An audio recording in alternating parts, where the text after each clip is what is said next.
Medidas de Alberto Fernandes contou com apoio opositor e inclui quem? As Forças Armadas. Olha a diferença do bagulho. Neste domingo, soldados trabalhavam, não, olha, é de chorar no cantinho, sabe? Aí dá uma angústia na gente, assim, ó. Neste domingo, né, ontem, soldados trabalhavam distribuindo comida nos bairros pobres, já que muitos dos que vivem do trabalho nas ruas, como, por exemplo, catadores de papel, não podem sair de casa porque o país está em quarentena preventiva e obrigatória.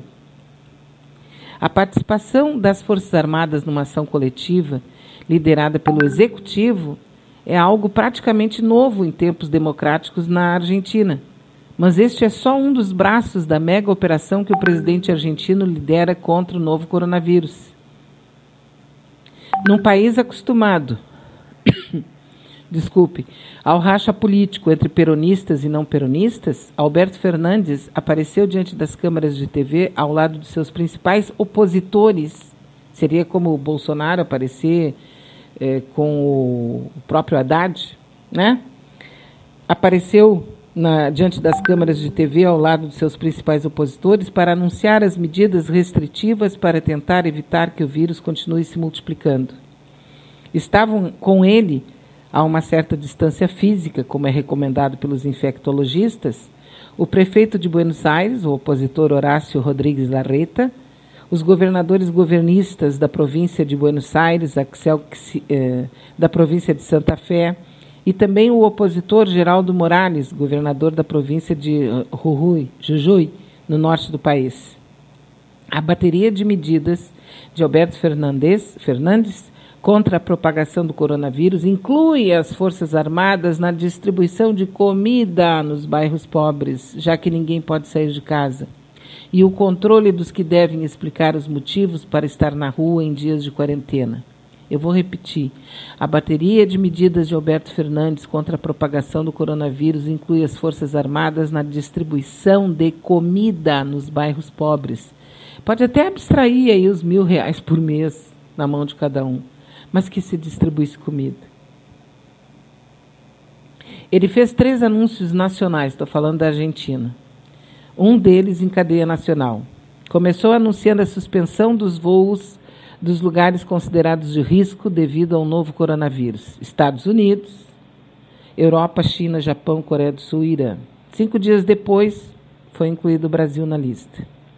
Fronteiras foram fechadas, seguindo o exemplo de outros países. E na quinta-feira, dia 19, ele anunciou a quarentena preventiva e obrigatória para todos na Argentina. Com exceção, claro, dos serviços considerados essenciais como supermercados, farmácias e produção de alimentos. Com voz serena, nada de ter um piripaque, nem ter um ataque histérico. Com voz serena, porém firme, Alberto Fernandes reconheceu que a paralisação do país, que será pelo menos ele acha até 31 de março, afetaria ainda mais a já combalida economia argentina. E ontem, numa entrevista à emissora de TV Telefé, o presidente argentino disse que sair hoje às ruas é um delito, já que a quarentena está em vigor. À sua maneira e com o novo coronavírus, Alberto Fernandes vai fortalecendo sua liderança sem que a Cristina Kirchner tenha que entrar no radar. Ela está lá como vice e é vice. Ele está tendo, né, as atitudes que se espera de um comandante. Na véspera, Fernando Gonzalez, do Clarim, observava que Fernando Gonzalez é um jornalista. Ele observava que Fernandes, o presidente, adotou medidas inéditas em tempos democráticos. Isso por quê? Porque a pandemia não respeita sectarismos e não adianta ficar fechado em suas próprias tribos. Agora nós somos uma coisa só, todos nós. De direita, de esquerda, ricos e pobres, estamos diante da mesma pandemia. Só que, claro, as possibilidades de uma pessoa que tem condições, elas são... Depois que o vírus entrar numa dessas favelas aí, e a gente conhece, pelo menos eu acho que alguns aí conhecem os bairros pobres da Argentina, a coisa vai ficar bizarra, porque é diferente do que a gente está vendo lá na Itália, que já é uma situação assim, patética, horrorosa, mas pelo menos lá cada um tem a sua casa, cada um tem o seu cantinho. Agora aqui dá até medo quando a gente pensa no que pode acontecer, né?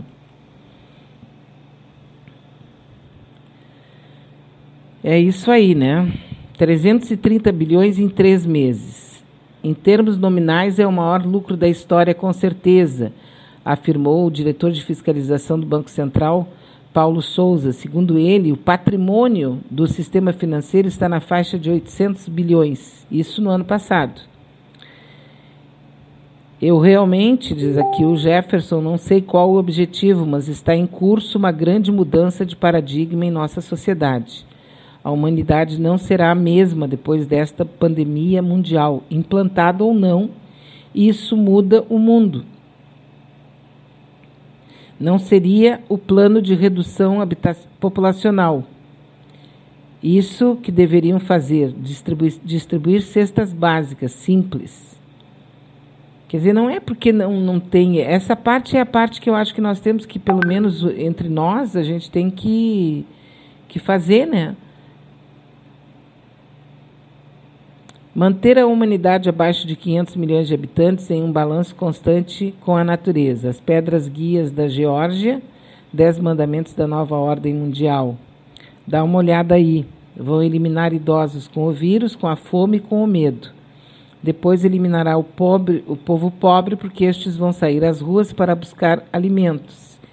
E então, a limpeza global foi efetuada com sucesso. Como é que a gente vai dizer que não, né? Como é que a gente vai dizer o contrário? Porque a gente sabe que a coisa tá realmente acontecendo e é absolutamente nebuloso, né?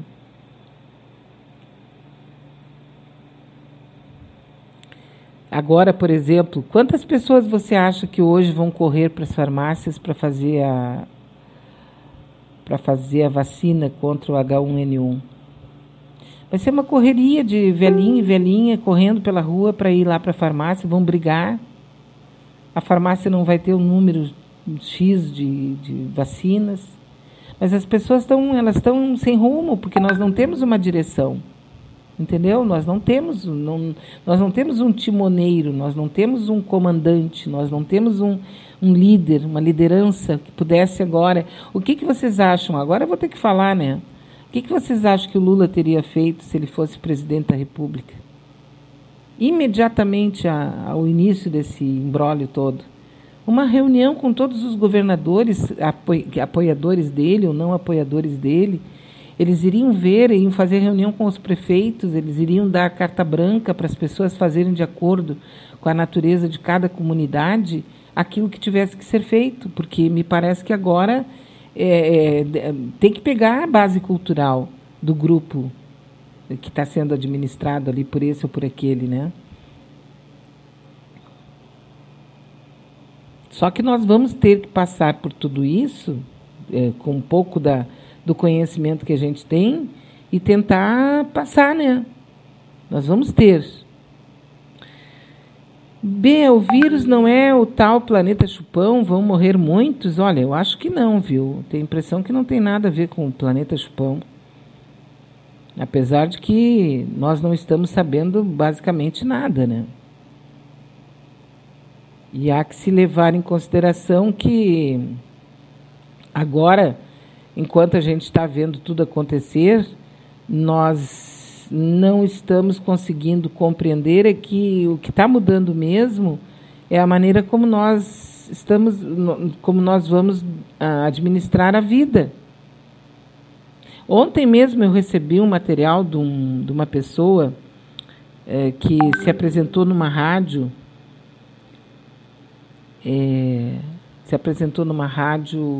que é um psicólogo, eu só não consegui saber o nome dele, mas ele falando sobre isso, porque é claro que agora, eu pessoalmente ontem, inclusive no nosso Facebook, eu botei umas perguntas meio, né, nada a ver, eu botei música do tempo lá do Ariri Pistola, eu perguntei o que as pessoas estavam fazendo, porque é claro que nós não vamos passar 24 horas do dia falando sobre o problema, falando sobre o coronavírus.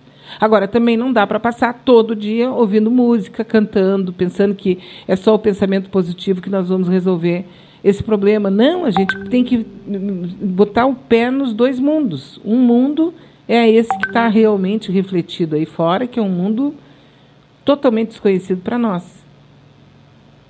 E o outro mundo é para a gente manter o equilíbrio mental, o nosso equilíbrio pessoal, para a gente poder passar por esse período que nós estamos passando. Mas nós temos que ter informação. Então, me parece que o que a gente precisa é meio que balançar, né? Balançar um pouco isso aí. Quer dizer, não vai ficar o dia todo ouvindo informação. Tem tanta música bonita, tem tanto... Hoje mesmo, quando eu fui abrir a internet, eu abri no Big ali, eu não sei como é que é o nome daquele... Eu sei que são, assim, é só paisagens do planeta. É Ming, eu não sei como é que é o nome do negócio, porque quase eu não uso. Mas é só imagens dos recantos mais fantásticos, mais lindos da natureza, do planetinha. E aí eu fiquei ali um pouquinho olhando, olhei paisagens do Canadá, olhei paisagens da Europa, olhei paisagens aqui da América do Sul, tudo muito rápido, assim, mas eu olhei aquilo e fiquei imaginando, puxa vida, né? Que terra absolutamente fantástica é essa que nós temos. E por que esse bichinho de duas patas, tão inteligente, tão capaz, não pode achar um jeito de conviver com essa maravilha? Ele tem que ir lá e destruir. Destrói tudo e constrói edifícios. Destrói tudo e constrói edifícios. Constrói estradas. É como se fosse mesmo, que muita gente está dizendo por aí, uma espécie de vírus devastador do organismo fantástico da Terra, né?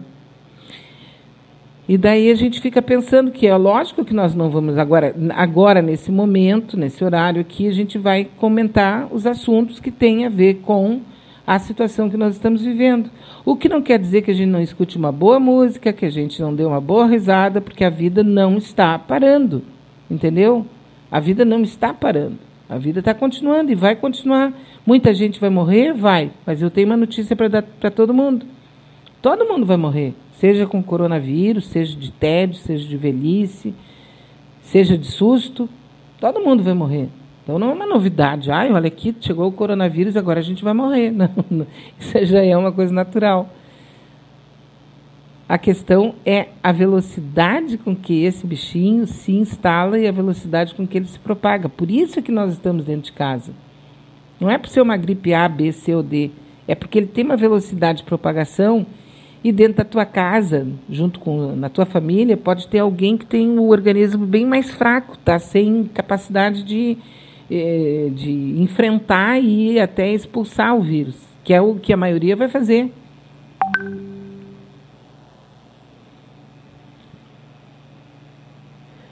A partir de amanhã, nas farmácias autorizadas, nos postos modelos, somente idosos que estejam resfriados.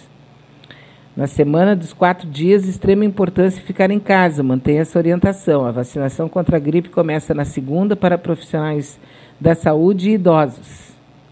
Agora, a Leia está me mandando isso, né? Leia, considerando como as pessoas reagem, tu não acha que muita gente vai dizer, mas vai começar quarta-feira, mas eu vou hoje? Não, eu vou hoje, porque quarta-feira vai estar lotado. É assim que nós pensamos. Entende? As pessoas sabem que vai começar amanhã, todo mundo sabe. Eu tenho 2, 3 farmácias perto da minha casa. Eu vou sair correndo, vou na farmácia, hoje. Chego ali com cara de paisagem, né? Qual é a sua idade? Eu estou com 60 e tantos anos. Eu vim aqui fazer mas só que todo mundo vai pensar como eu. Não é assim que acontece quando a gente vai para a praia? Que a gente vai lá para Tramandaí? Eu vou sair agora, essa hora que não tem quase ninguém. Todo mundo pensou do mesmo jeito, a Freeway está lotada. É assim que mais ou menos a gente funciona, né? Tem gente dizendo que o principal chupão é o Carlos. Que feio, que feio. Quase que eu fui, né? Mas não deixa de ser verdade, né? Estamos vivendo dias estranhos, com incerteza, mas com bastante música, pensamento positivo, tudo vai se ajeitar. Bom dia, Bia. Segue uma música bem legal do Thiago York, Tangerina, música para esses dias pesados. Uma dica para quem gosta de música é assistir este acústico MTV do Thiago York. Muito bom, vale a pena. Beijão.